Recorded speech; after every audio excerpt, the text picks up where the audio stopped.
मैं तो इस बात से खुश रहता हूँ कि जैसे ये वाले हफ्ते वाली छुट्टी अब कल आके चली जाएगी, अब आप खुश इसलिए अगले हफ्ते एक और है। हाँ। तो ये आपको एंथी देती रहती है। यही रीजन है कि भारतीय बाजार लोअर लेवल से बार सेंटिमेंट्स इंप्रूव हो गए। सेंटिमेंट बना हुआ है, होली के पहले से बना हुआ है कि हर हफ्ते कुछ ना कुछ होना है। अच्छा, वापस यूएस की तरफ आते हैं। देखो कल भी बाजार तेजी का था, वहाँ पे 1% गिरने के बाद वहाँ से रिकवरी हुई है और पूरी जो फॉल थी उसको उसने रिकवर किया और एकदम फ्लैट जाके बंद हुआ।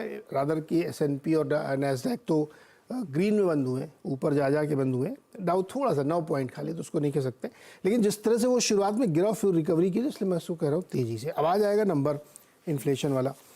अनुमान जो लगा रहे हैं मार्केट वाले कि वही 0.3% की ग्रोथ देखने को मिलेगी, कोई बहुत बड़ा उतार चढ़ाव नहीं देखने को मिलेगा। तो इसको लेकर के फेड डेफिनेटली देखेगा इसको, लेकिन कोई बहुत बड़े चेंज के अनुमान नहीं लगाए जा रहे हैं। अब कोई अचानक से कोई बड़ी चीज़ आ जाए तो अलग बात है।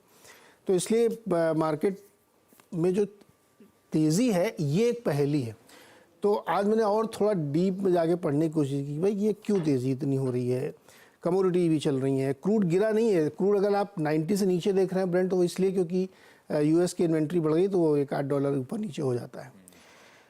एक फंड है स्टेट स्ट्रीट ग्लोबल एडवाइजर्स, जिसने कहा है कि जून में 0.5% रेट कट होगा। मतलब समर के रेट 0.5%? हाँ, यही तो, अब चौंके ना आप। फ्रंट लोड कर देगा मतलब? एग्जैक्टली यही वर्ड उसने यूज़ किया है कि फेड फ्रंट लोडिंग करेगा, 0.5% जून में काटेगा। और ये कोई छोटा मोटा फंड नहीं है, $3 ट्रिलियन मैनेज करता है। तो फिर और डीप में जाकर पड़े भाई ये ऐसा लॉजिक क्यों दे रहे हैं। तो उसका ये कहना है कि देखिए, जो बहुत सारे इकोनॉमिक डेटा आप देख रहे हैं हाई फ्रिक्वेंसी वाले, वो आपको भले ही बहुत स्ट्रॉन्ग दिख रहे हो, लेकिन क्रेडिट कार्ड का, होम लोन का, उसमें डेलिक्वेंसीज बहुत बढ़ रही हैं। और नवंबर में क्या आसपास जाके थोड़ी रेट कट होगा कि चुनाव ठीक पहले हो तो पॉलिटिकल इशू बन जाए। अभी फ्रंट लोडिंग कराएंगे बाइडेन साहब, 0.5% रेट कटेगा और साल के अंत तक जाते जाते तो और आधा कटेगा। अब ये एक मजाक वाली रिपोर्ट कह लीजिए आप, या सुपर बुलिश कह लीजिए, या तेज़ी का बाजार है, तो आप लॉजिक कुछ भी दे सकते हैं। लेकिन मुझे इसने सोचने पर ये मजबूर किया कि एक्चुअली आप अगर देखो ना तो यूएस मार्केट आपको समझ में नहीं आएगा कि इतनी हाई रेट पर इतनी बड़ी ग्रोथ, कमोडिटी चल रही, क्यों, क्या चीज़ ऐसी जो है मार्केट को टिकाए हुए है। अब कोई अनहोनी हो जाए जैसे ये लिख रहे हैं तो मुझे नहीं पता, लेकिन आप सोचने मजबूर हो जाते हैं कि क्या वाकई कुछ ऐसा चल रहा होगा। यू नेवर नो, काट दे तो कोई हाथ थोड़ी पकड़ लेगा उनका। तो इसलिए मैंने इसको मेंशन किया कि ये नोटिस में रहनी चाहिए कि जून में खेला हो सकता है either side.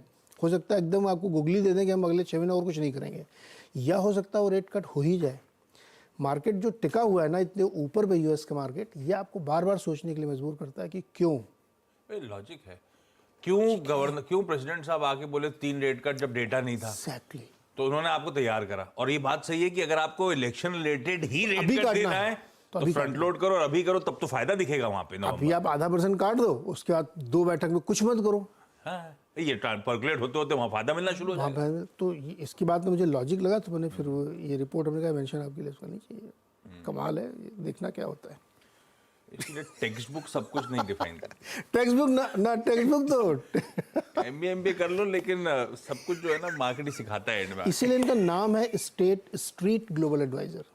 State Street Global Advisor, बात सही कर गए भाई। चलिए, इंटरेस्टिंग होता जा रहा है। अब आइए, ये तो हो गए ग्लोब के संकेत। आज कुछ नहीं, काफी इंपॉर्टेंट डेटा पॉइंट शाम को आ रहे होंगे। कल भी वैसे ECB का आउटकम भी कल आ रहा होगा। इन सब पे हम लोग फ्राइडे सुबह बातचीत कर रहे होंगे और उस पर रिएक्शन की तैयारी कर रहे होंगे। तो थोड़ा सा बहुत सारे इवेंट्स और एक दिन की छुट्टी बीच में लग गई है, तो इस बात का ध्यान रखिएगा आज के सेशन के लिए। खैर, बता दें कि मनी कंट्रोल पर दिए गए विचार एक्सपर्ट्स के अपने निजी विचार होते हैं। वेबसाइट या मैनेजमेंट इसके लिए उत्तरदायी नहीं है। यूजर्स को मनी कंट्रोल की सलाह है कि कोई भी निवेश निर्णय लेने से पहले सर्टिफाइड एक्सपर्ट की सलाह लें।